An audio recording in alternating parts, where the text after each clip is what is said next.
Hello mga ka-anime! Welcome back sa ating channel.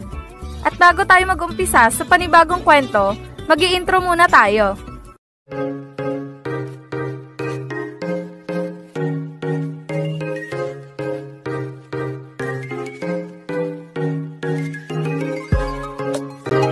Bago natin simulan ang panibagong kwento ng high school gusto ko lang ipaalala sa inyo ng paulit-ulit na ang kwentong ito ay isang fan-made lamang na nabasa ko lang sa isang site at hindi ito kasama sa totoong kwento ng Slam Dunk.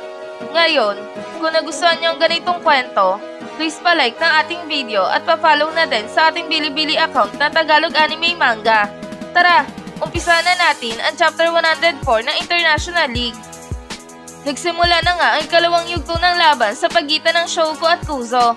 At dito ay nagawa na nga matapik ni Sanji ang jumble laban kay Akagi. Kaya naman, hawak na ngayon ng Kuzo ang bola at dinadala na ito ni Rio papunta sa kanilang basket. At sa pagkakataon na to, hindi na agad nag-aksaya ng oras itong si Rio at i-dribble niya agad ang bola at inatake ng mabilis ang depensa ng Shouko. Subali, agad din naman itong napahinto. Dahil na nga sa mabilis din siyang nadepensahan ng maigpit nitong si Fujima.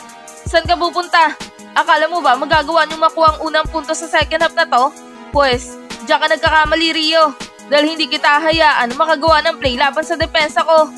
Yan ang sabi ni Fujima na naging dahilan upang mahirapan ng gusto itong si Rio sa ginagawang depensa ni Fujima sa kanya. Nakakainis, ang higpit naman ang depensa ng lalaking ito. Parang kulang na lang yakapin niya ako para hindi ako makawala. Yan ang sabi ni Rio sa kanyang sarili. Sabay pasa ng patalbog ng bola papunta kay Sanji. At nangawak na ni Sanji ang bola, agad din naman itong naghanda at sabay tumalon at tumira ng isang jump shot. Subalit, laking gulat niya dahil na nga sa biglang sumulpot sa kanyang harapan itong si Sendo. Ano?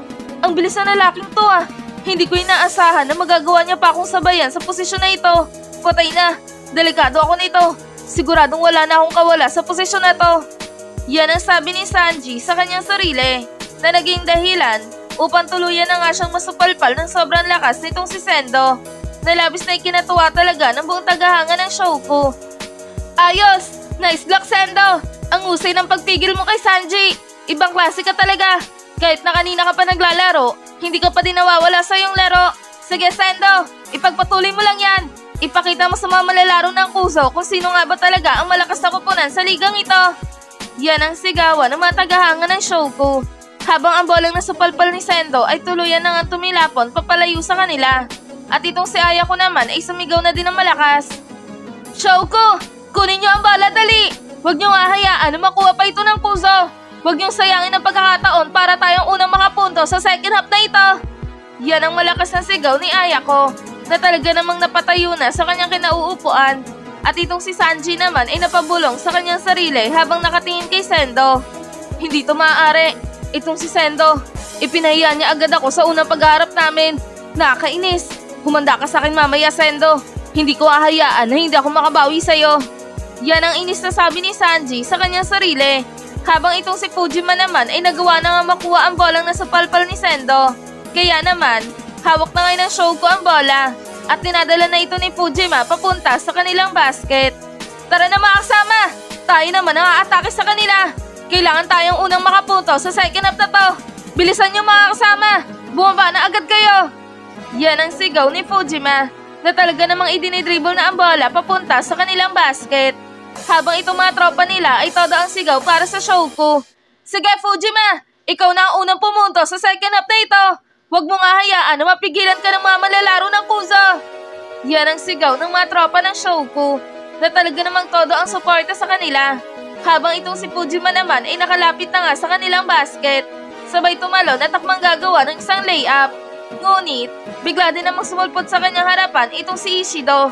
At talaga namang pilit niyang pinipigilan itong si Fujima na makuha ang unang punto sa second half ng laban. Hindi mo yan magagawa Fujima! Hindi kita hayaan na makapuntos dito! Ibalik mo na ang bola sa amin dahil kami ang gagawa ng unang punto sa laban na ito. Yan ang sigaw ni Ishido na talaga namang malapit na ang kamay sa bolang hawak ni Fujima. Nang biglang ngumiti itong si Fujima. Nagkakamali ka Ishido dahil malabong magawa niyo pa kaming mapigilan dito. Ngayon, humanda kayo dahil sa amin na ang unang punto sa second half na to. Yan ang sabi ni Fujima. Sabay hugot sa bola at trapas nito papunta kay Akagi. At nang hawak na ni Akagi ang bola, hindi na ito nag-aksaya pa ng oras. At agad itong tumalon at gumawa ng isang monster slam dunk na agad din namang pumasok sa kanilang basket. Nalabis na ikinatuwa talaga ng buong tagahanga ng Shouko. Ayos! Na-slam dunk Akagi! Kakapasok mo pa lang sa game, nagpakitang gilas ka na agad. Ibang klase ka talaga. Ipinakita mo agad ang iyong signature move sa inyong kalaban. Ngayon, na kayo ang unang nakapunto sa second half at kayo ang nakakalamang sa kanila, siguradong kayo na ang magkokontrol ng laban na to. Sige Shouko, depensa na! Huwag nyo nang hahayaan pa na makapuntos at makahabol ang Kuzo sa inyo. Go Shouko! Shouko! Shouko! Shouko! Yan ang sigawan ng mga tagahanga ng Shouko. Ganyan nga mga kasama, ang ganda agad ang ipinakita nyo sa ikalawang yugto na ito. Pinakitaan nyo agad sila ng mga pambihirang teamwork ninyo. Na kahit wala itong dalawang gunggong sa loob ng court, kayang-kaya nyo pa ding sumabay sa kanila. Sige, ipagpatuloy nyo lang yan. Huwag nyo hahayaan na makabawi pa sila sa atin. Yan ang nakangiting sigaw ni Ayako. Nakakainis yung nakataas na buhok na yun ah. Ipinaya agad nila itong si Sanji sa laban. Humanda kayo ngayon Shouko, dahil nakatitiyak ako na babawi ang si Sanji sa inyo. Yan ang inis na sabi ng mga tagahanga ng Kuzo. Nice one Captain, ang ganda ng dakdak mo dun ah.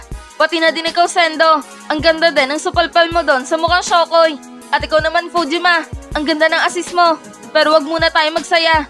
Dahil hindi pa naman natin talaga alam ang totoong laro ng dalawang manlalaro nila. Kaya naman, maging alerto pa din tayo sa laban na to. At wag tayo magpapabaya. Yan ang sabi ni Ryota. Tama ka nga, Miyagi. Kakasimula pa lang ng second half na to. Kaya naman, siguradong nagpapainit pa ang dalawang yan. O sige na, tara na. Bumalik na tayo sa depensa.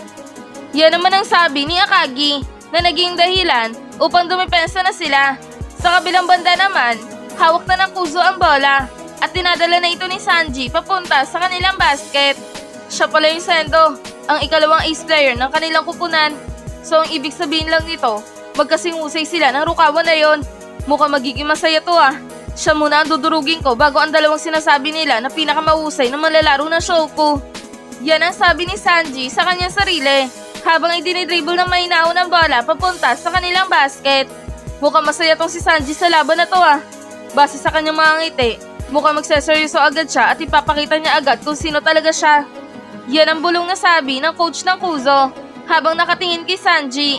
Mabilis pa din gumalaw ang Sendo na to na kahit kanina pa siya naglalaro, hindi pa din nagbabago ang kanyang stamina. Pero tulad nga ng aking inaasahan, natural na lang ang ganyang talento dahil siya ang ikalawang ace player nila. Kaya naman, dapat matibay talaga siya. Yan naman ang sabi ni Moroboshi sa kanyang sarili na talaga namang umahanga sa stamina nitong si Sendo.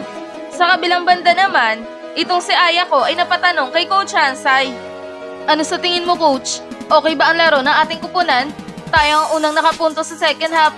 Kaya naman, siguradong tayo na ang magpapatakbo ng laban na to. Yan ang sabi ni Ayako. Tama ka nga Ayako, magandang ipinapakita nila sa laban na to.